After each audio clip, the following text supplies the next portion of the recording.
Hi, this is Bob Moog from U-Game Studio, and I'm with Mr. Najib Fayad from Splash Toys, which is a French company.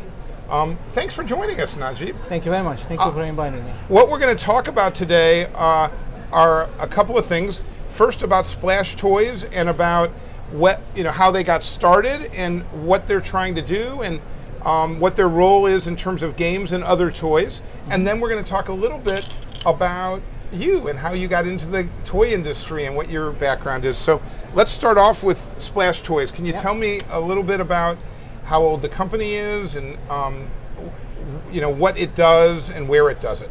Exactly. So the company was established 14 years ago in France, in Normandy. It's 1 hour 30 minutes from. Is that where Mont Saint Michel is in No, Normandy? no. The Mont Saint Michel is more in Brittany. It's in more, Brittany. yeah, exactly. Okay. So it's 1 hour 10 minutes, 1 hour 15 minutes from Paris, in an area called L'Eure in French.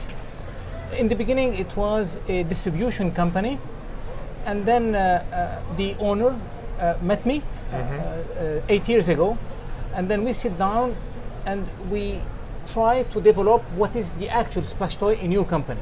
So one of the major DNA of Sylvain Pihan because the splash toy company belonged to a family called Family Pihan, and then one of these major DNA was action games.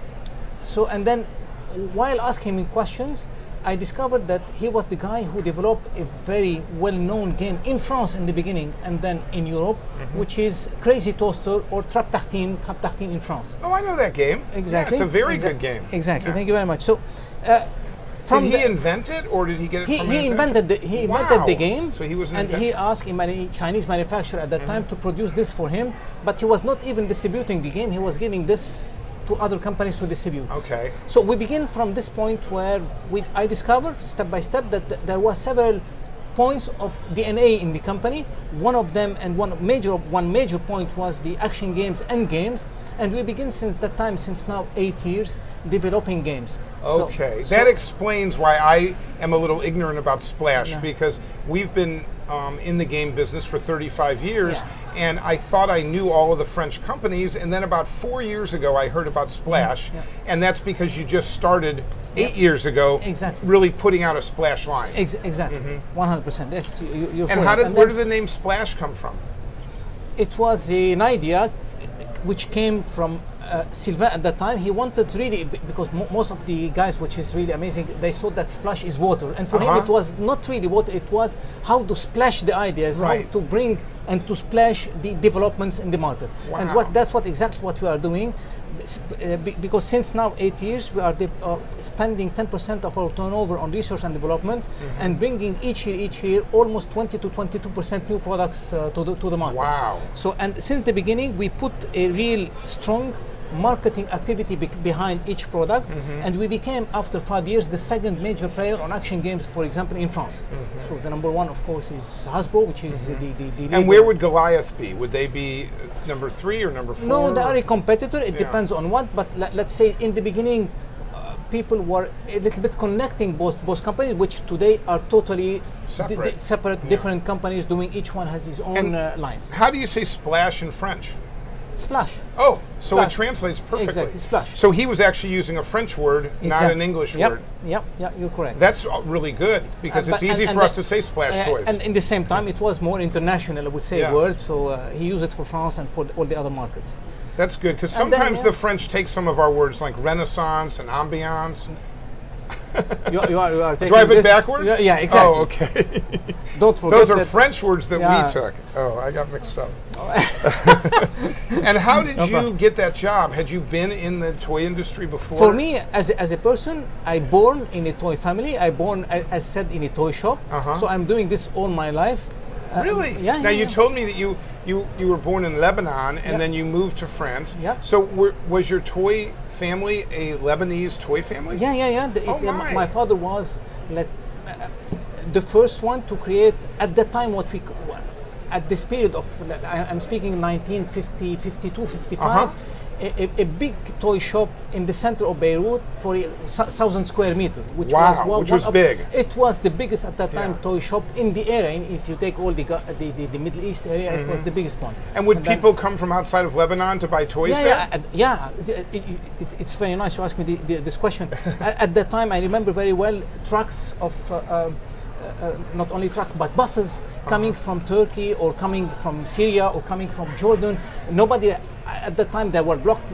They don't import toys, so they were coming, staying in front of the shop of my father, taking goods to their own country. And did he?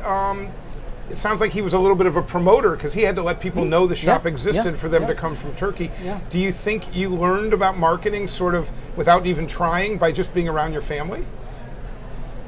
You know, it's also, I will not deny it, it's a DNA inside your body. It's inside of you. It's inside me. I born there, I was there, I was born in a toy shop, and I'm very pleased to mention this. My father took me from the age of 11, but I went through a very hard school, and I'm so proud of it today, because in the beginning, for 2 years, he put me in the warehouse.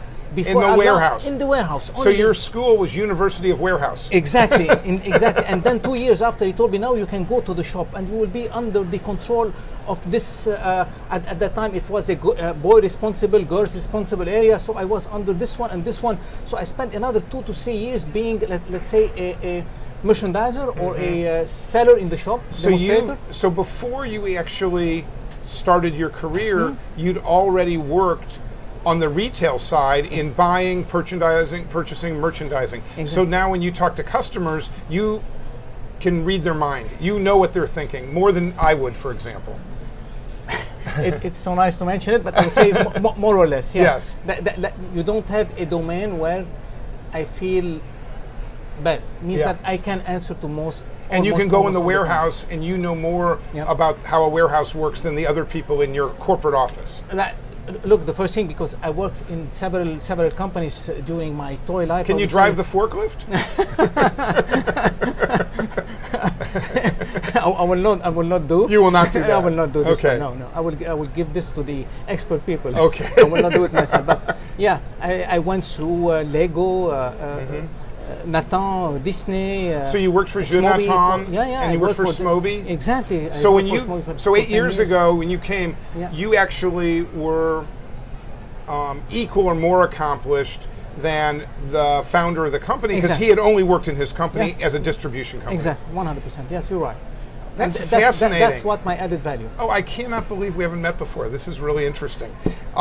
Did you, now that you've been there 8 years, when you look at Splash and you think about that toy store back in Beirut, are there some categories or sections that you want to see Splash get into that were in that toy store that Splash doesn't do right now? Look, it's it's a very interesting question. The world changed, the toy industry changed, products are changing a lot, and the toy business today, whether it's games or toys, we are getting inside a trend, fashion. It's so quick, and you have to adapt yourself. So, of course, sometimes you return back to the old time. You discover some products. One of the products also concerning Splash, for example, which is amazing, but this is typically French culture. When I was discussing with Sylvain, he told me I buy a company called Nordi. I told him, wow, inside Nordi you have a game which is called Pigeon Shoot. We call them tir au pigeon in French, or pigeon shoot in English. I said, yeah, why? It was a very old metallic bar turning with the real pigeon. I said, yeah. I said, it's for you. This game belonged to Splash. Was today. it with darts or air? What did you shoot? No, it was darts, big was darts with suction cup, and I know. he can't do this anymore. I told him, this is the second point of DNA, where we can create a new electronic, interactive pigeon shoot right the chat, and then we developed this. And we are selling 40,000 pieces for the last 8 years now. Are you selling them in the U.S. at all? No, not this one. Not this one. Because, so maybe we should look at it. It's typically French culture. We have pigeons that people and then would this like one, to for shoot. example, remembers me my father time, who was importing containers of this item at the time. Oh, that's a good connection. Yeah, good connection. When it comes to games, when did Splash start doing the skill and action games? Was it right when you came in 8 years ago? Yeah. That's great. 100%. And then from one game we develop now, we have something like 14 games inside the company. This is action games, and then you have some new board games coming step by step in the company. So, and increasing and making the game section more and more important. That's great. And do you have a goal on how much of your business you want to have outside of France versus how much you do inside of France? Do you think about it that way at all? Yeah, of course. Yeah. For sure, let's say that the strategy of the company of Splash Toy from day one was to build up, let's say, 50% of our turnover based on distribution product and 50% made on our own IP and our own development. And that's why you're here looking at our products, because Yes. that could be part of the 50% distribution. Yeah, 100%. And then we export today. Our products are in over 55 countries in the world. And what do you 55? Yeah, That's 55 a lot of countries in the There's world. that many that speak French, or you translate? No, it's translate. No, Okay. we have international international boxes, and then sometimes you adapt the action games, like your games. We have to adapt this to the to the each French market. To the do you have a Italian market, favorite Spanish. game that you played as a child, or that you play now? I will call an action game which we sell very well now in France, which you remember me also when I was young, the 2C Wolf, which is a wolf. Then you have to take out all the garbage and all the bad things from his mouth, coming electronic and then closing on your fingers. Yes. And you want to take it out before he bites you. Exactly. Yeah, exactly. I know that game. Exactly. It's sort of like Crocodile Dentist. But it's a little not bit far from it. Yeah. And then what about in Normandy? Do you have wine in Normandy? Do they make good wine there? Not too Not much the wine. best, Well, not the best. much known for milk, butter, cheese. Cheese, good cheeses. Cheese. So is that where Camembert. Camembert comes from? Yeah, Camembert de Normandie. Now, when I studied history, when William the Conqueror came across, they called that the Norman Conquest. Was he from Normandy? Normand. No? There was no Normandy then, probably, was there? Exactly. Well, I was just wondering. That's interesting. Well, thank you so much. Thank you very much. It's so nice to meet you, and I'm so glad we got a chance here in New York to learn about a French company. Thank you very much. Merci Thank you. beaucoup. Merci à vous. Merci, monsieur. Merci.